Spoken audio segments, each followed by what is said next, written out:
Mira, introducing. Yeah, right now. The whole liberation struggle. Those who fought for this country. Yeah.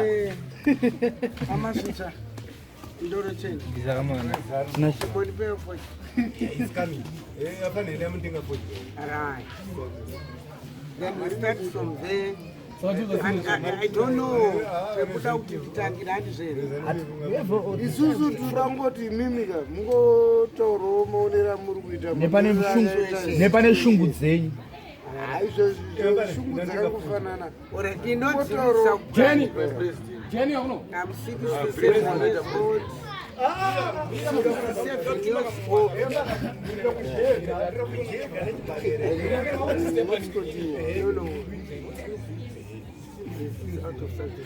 don't know. He's focusing on us.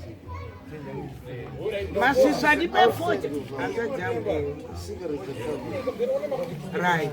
In don't Zili Saukanya, my name is Zili Saukanya, and I'm 67 years old. I'm a former Zebra. I fought for this country. The rich Rema, and I'm married in Nyado. I went to detainee. I did 3 years in Hwahwa. No, before I go to Hwahwa, I went to St. Thomas. Papa and Magadi Jerry, Embra, Pastor Munu, Pastor Thomas. Raidzi Pamunda Mucha. Why took a single day for Magaronebra? Magadi Makaide, Taiti Makai. Taiti Makaide.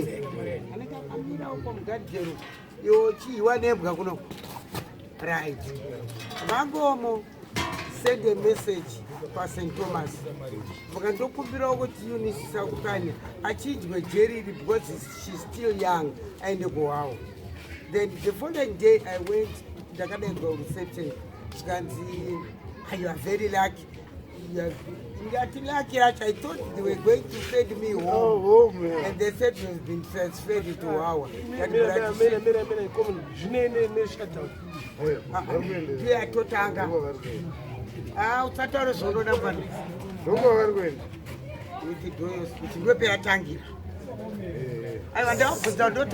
Speech with the drone. Right. Naenda kuwawa kwangu na Ghana kujeri kwangu. That 3 years. I went. I kept the go kusmiki regime.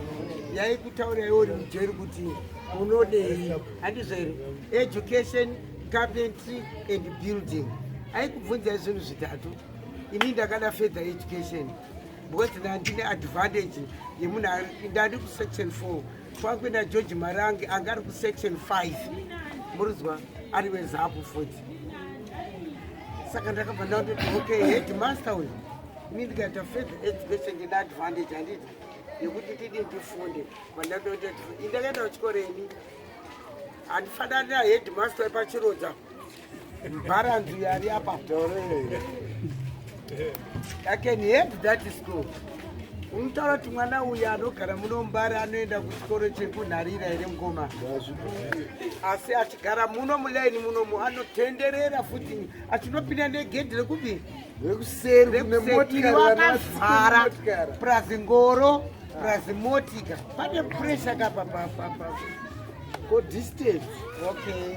Zvadaro ndakaenda Mbare 3 years dzapera.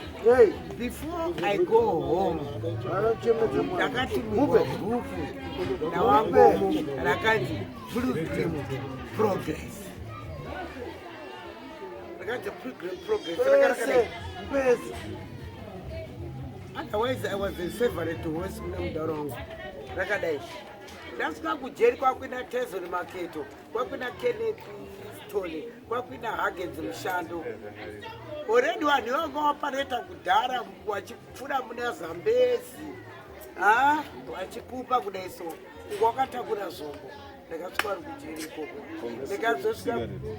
Ndikadzosvika kuine rimwe hure remuno Mbare rainzi Ana White. Rakauraya munhu muno murungu.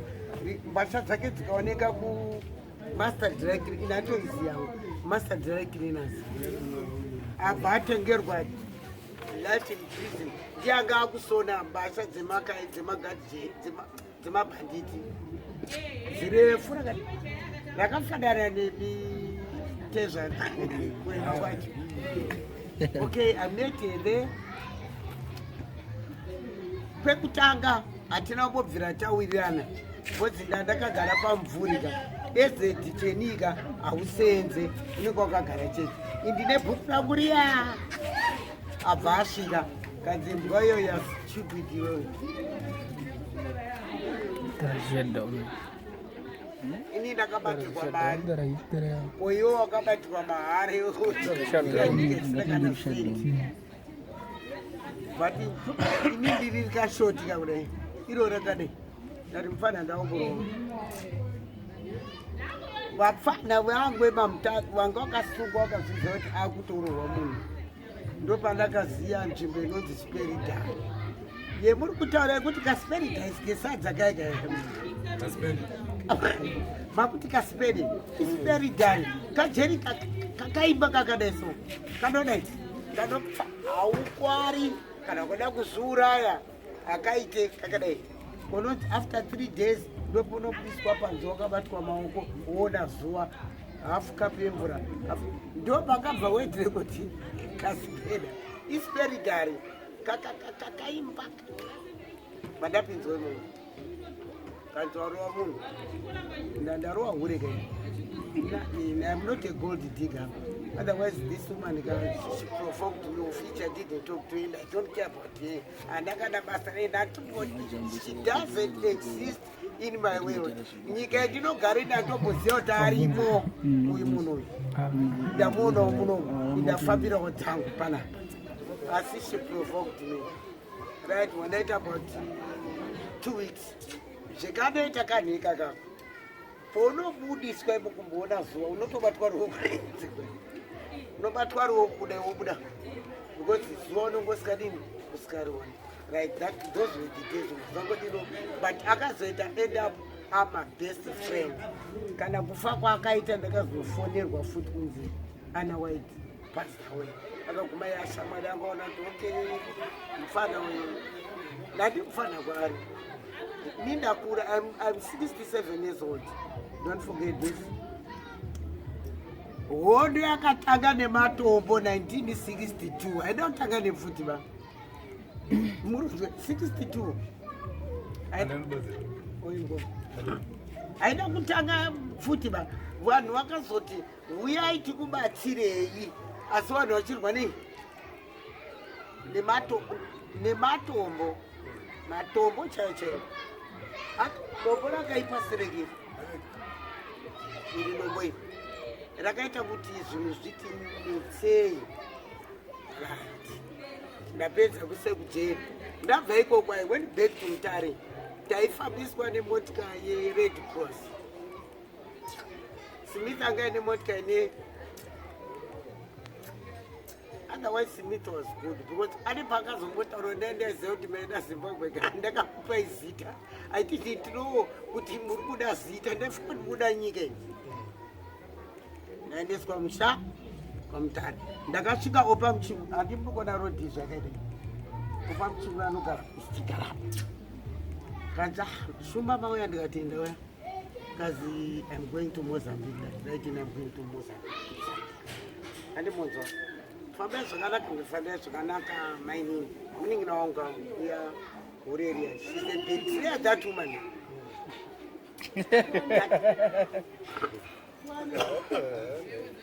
This is a fact. You have to tell her why I'm saying that. I would say it's Nito only. Right, you are valid enough. Avaina. Munoziya office, munoziya kana tipa radio house. Apana reach office ne mawindo akawanda sereka. Ndiye office yedu hapo ya vanguard. It's vanguard here na nasi. Anchazuti ngomo pa akafa wachibiti vanguard. Right, mami na city malunga the left. Ndawanda kukamtani. Ndapinda Botswana. Botswana haiti diba. South Africa haitidi bainotina nesadhaki chete.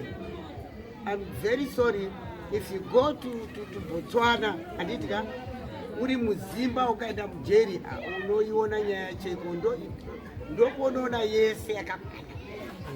Why? Maofisi akafiswa ese ekuBotswana saka ndokusvikira mazipura anditi ndapinda Zambia, ndapinda mugagawo, ndapinda Libya, ndapinda Soviet yamakuti Russia imini. Ndakaona kuna Ambrose Mtinere ina Dhumiso Gabengwa chenjerai hunji look at maso vari intelligent training. Hakuna muzano akamboita intelligent nada kompanyera ndo hunji kunyepa cheko cheko. Both will go white trainwa 3 hours kuchikoro, 3 hours futi, 3 hours zvematongerwo enyika. Goma kumanoro zvazvi yekeri brain yako ungosikanzi uya waiti ndege ikadzoka kwakugobva wajambira isentelligence dzaituridza kusetwakuda kupindika kuita kuti aididostos apa ndichikufana ka handisandamacho ndichikunyatsokuta bobo vanoenda kuangola ndo last training yemazisha kwakusina futi kwakuine moto waibaka wozipinda pamota because an enemy can come iri through the fire nditika iwewe manje you must be very clever kuti kana moto wapinda can you advance now to fire right. Nikita Mangena angari platoon command I-115 iye ndiye wechi-16 wacho handizere vakapereswa kuti mudhara abvawo yangoma akapfeka uniform achiti General Josh aine katsvimbo kake kakadaiso abva asvika kuti Mangena uya kwazotutengisinei mafana usafa wena hakuna 2 days wena apa ndipadza kubulala sorry ndakutaura ndeikanzi Nikita haana kupedza 2 days ndovakazonandikwa wayaya nana Togara nana Jackson Zepa pamoyo vakazouya pasitodhadha handizere the first people to be taken by Hiroseka handizere right. From there Chikerema was the vice president weZambia. Chienda kuZambia uchigashira vana handizere wakuya kuHondo. Just hold on. Inini I can say whatever and provided a moderate channel. Abva asvika ikobva afuma Flores. And afuma Flores abva arora murungu wake. Ndabani story mwana wake akarwara vanhu vachirwa mukembi. Waibviwa uko. Abva aenda kumwana wake airwara. Saka mutemo weHondo unonzi save majority and minority must die. Nito tofanirwa kuseva majority pane kuti ndiseve Philemon. Ndotati mese ndakuseva ilimika but my brother will die. Anditika ndo pakatangira yaHondo yani yandabani story. Ndabani story agari general secretary weZambia. Mugabe ari publicity secretary weZambia. Ndikuirana pakafa parenyatwa padhabuka pagwera handitika vanga vachijana mota nangomo vanhu vakauraya parenyatwa vafunga kuti vaurayani vauraya ngomo. Ndiani akambotya padhabuka njanji iri pasi handitika Roddie iri pai iri pamusoro wabva kutura mota iya munjanji mune njanji abva abvunzwa kuti aita exercise right. Ndo pakabva kudhirika mugodhi wewangu. Get my point? Unoizere mugodhi wangu. Kwakunaenzi face of wangu. Maisunga tumachira tuchena, musoro nemumaoko. Right. Abva ikoko ndabani story. Ari pagora parenyatwa. Akatoti parenyatwa wafanhasi uno. Hakuna kuna anodya mutumbo. Anodya mutumbo andopera mazino. Mutumbo ndizapo. Achibva ikoko vafuma zano.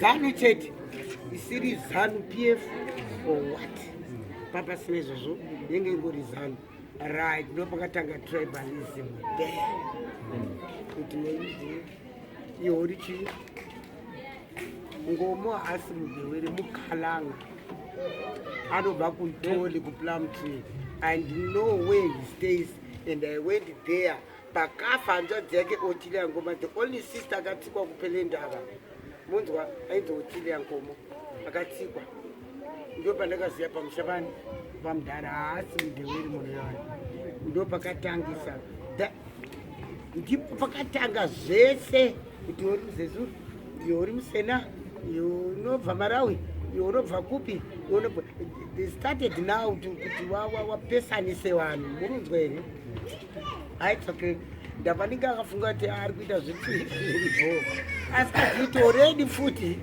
apinda pachitigo handiri mazvona asikazvizivi vamugabe vangu aine party inonzi people's movement which was not organized outside the country nyasa kunditeererese papo yainzi people's movement handiitika right time yakafa chitepo mujuru akasungwa natongogara tongogara anga ari chairman wedare kwakuine dare uko vakomana uko ndiri kukutaura ndakagara panapa takwenda kumali conference the first conference vangoma vakarambirwa kuti vanhu varegedzwa takwenda uchiribva conference vangoma vakaenda futi kwaicommissiona yezambia vangoma vakarora pamwepo nemukadzi wakaunda murunzwa here tikanzora iti tinoenda sei kumatalks tisina marepresentatives ehigh command they were released then tongogara kakiwa mesiya ndopakabva zita rekuti mesiya raakutaurwa nemachechi ayo achitaura zvisina basa the meaning of that word and every dictionary you can get that word kuti chinonzi mesiya chii handitya right tapinda pamacheya papene cheya yandamaning story yakanzi zami apa pane cheya yakanzi patoti fund is up unotsondinzwisa tebe kapinda ndamaning story haana kumhoresa mugabe akasvika wese akawamhoresawo asi akabva agara pacheya pake handitika yatanga kanyaya handizvo here yatanga nyaya tongogara ndo chaakafira ichocho dai akati tiri kuenda kumusha tiri patriotic front vanhu vezimbabwe vachasaudza mutungamiri wanodini wanoda murunzwa mudarabva ati right apa pane nyaya yekuti ngomona tongogara vanogona kupinda pageneral president handizvene abva afoda kuna inosinkala kunoku kuti afome ZANU-PF makafomerwa ZANU-PF kunoku ichibva iri kulangest house and langest house yacho haisi yakaunza nyika yakatorerwa pamozambique nana Peter Walls ichikonzerwa naJulius